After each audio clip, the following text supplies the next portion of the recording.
Strat ready to break things down here with Amazing, starting with the beginning of the game and the lane swap.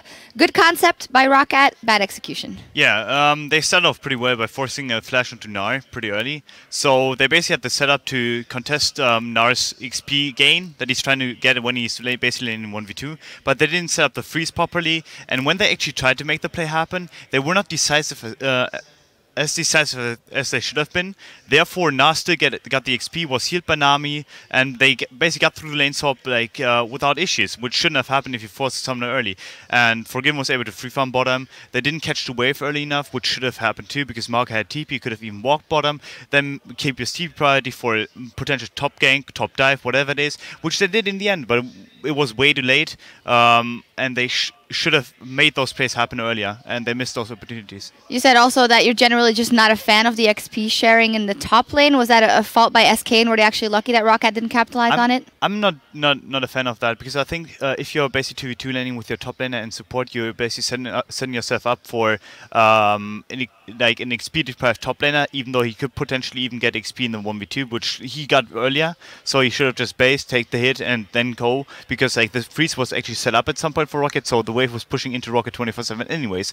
So Nami being top didn't help as much, but the concept worked because ROCCAT was unable to punish it, and they did a good job in the end. There's two things we can always count on. Forgiven was getting farm, and SK was getting dragons. Yet ROCCAT in the skirmishes mid-game did come out on top, even though SK with that Orianna had a very good team kind of comp. Yeah, the thing is that SK played pretty greedy. So did ROCCAT at times, and that's why they got punished pretty hard. But the initial fight, which basically got ROCCAT ahead for short term, was that they greedy dominated, and after Freddy already got caught top, you have to make the sacrifice. If someone gets caught, you cannot go aggressive versus a double TP, which they had in TF and in Maokai. They both TP'd basically behind them and allowed for a chase, which SK should have seen coming. But vice versa, ROCCAT returned the favor and did the same mistake in mid, where they just overextend, walk into the turn more or less without any minions with them, and basically get shockwaved and die there. You said it turned into a game of greed, and we actually have two replays to exemplify that. Let's get the first one up on the screen. They're both around Baron, as that was instrumental in this game. Talk us through this one. Yeah, basically, ROCCAT just randomly starting Drake, Nash, I mean. They saw Forgiven bottom, hence they went for the play, but the thing is that you can't do that in a versus strong 4v4 or 4v5, which SK has as long as they stay as a ball.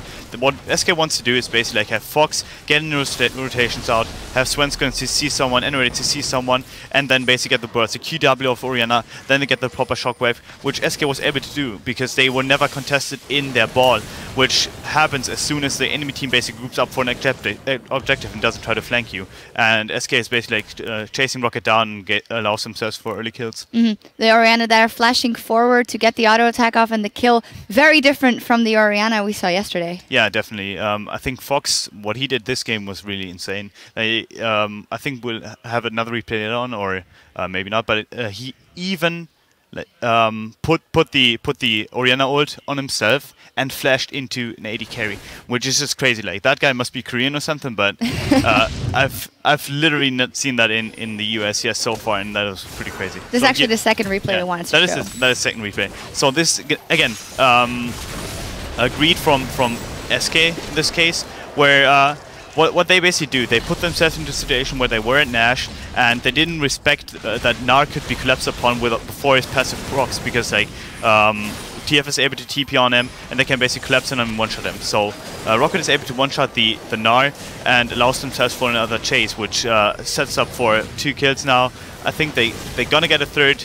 Yeah, in the fourth, basically, on Fox with the E-Flash of Junkos, which is also mechanically well executed. And that's basically it. It was a game of greed, and in the end, SK's greed was lesser than ROCCAT's.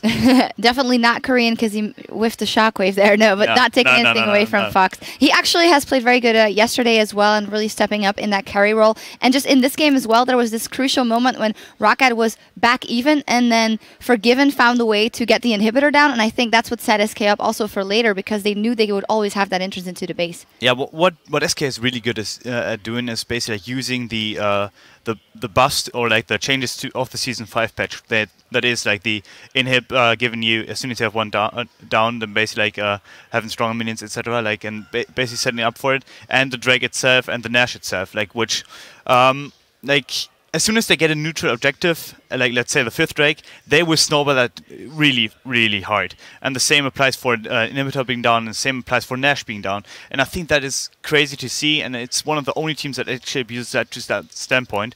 The only other team competing at that level, and with the objectives coming into the Season 5, is actually H2K in the UIC, I think, and it's pretty great to see. Yeah, it is fantastic to see. One last thing about ROCCAT, because I do think that they played a solid game here, even though it didn't go in their favor, and it's starting to look a little bit more like the ROCCAT we expect. Yeah, it's yeah. I mean, I'm almost a fan. I've always been a vocal fan of ROCCAT, because I think when I see that players, I see roster, I see potential. Like we abuse that word, I abuse that word, maybe CLG has abused that word, obviously. But ROCCAT is supposed to win. They're always in the game to a certain extent, but they make 1 or 2 bad calls and it just snowballs from there. And I don't know what the issue is. I don't know where it comes from, where it stems from, and if the coaches are unable to identify it, I can't identify it either. But they have to find that something that basically makes it happen. And if they're not able to do that, like they deserve to be where they are right now. Yep, and if they want to find it, they'll have to do it very quickly with the season, the split almost ending. Now, coming up in just a few minutes, Elements will chase the Unicorns of Love in the standings as they try to close in on a seat at the spring playoffs. And as Krepo himself said just moments ago, it's time to do or die, so stay with us. Our first matchup of the day between ROCCAT and SK Gaming. Both of these teams picked up wins yesterday, and both of them were in convincing fashion. Tidal Wave goes out, gold cards onto Enrated, here comes Woolite, that's a huge shockwave, but there's not a lot of damage to follow it up. Kill Ori, kill Ori, kill Ori. Yes. Keep fighting, guys, keep fighting, I got ult, I got ult. Go, Graves.